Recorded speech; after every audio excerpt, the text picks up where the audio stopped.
Seorang prajurit Israel, Daniel Edri, ditemukan tewas bunuh diri di hutan Biria pada Sabtu 5 Juli. Prajurit berusia 24 tahun itu dilaporkan mengalami tekanan mental berat usai bertugas di Gaza dan Lebanon dalam konflik militer. Ia sering bercerita kepada ibunya tentang bau mayat dan gambaran jenazah yang terus menghantuinya. Dikutip dari Jerusalem Post, pasukan IDF itu pernah mengangkut jasad-jasad rekannya yang gugur di medan perang. Hal itu sangat membekas pada pikiran dan memperparah kondisinya. Sementara itu, Daniel sempat menerima tunjangan dan perawatan dari Kementerian Pertahanan Israel. Namun kondisinya terus memburuk hingga dirawat di rumah sakit jiwa.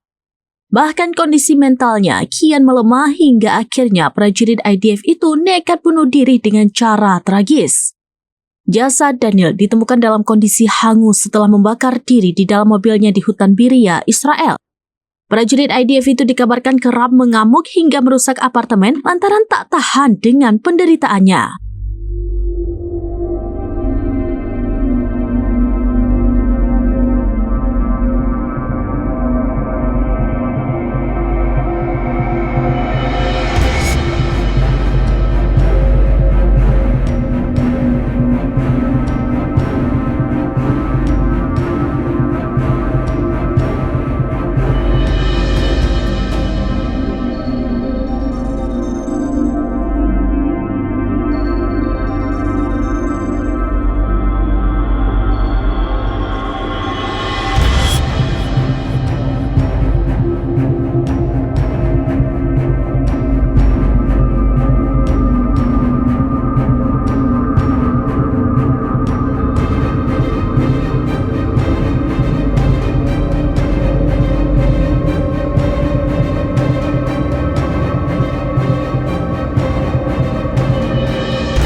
Download Tribun X sekarang, menghadirkan lokal menjadi Indonesia.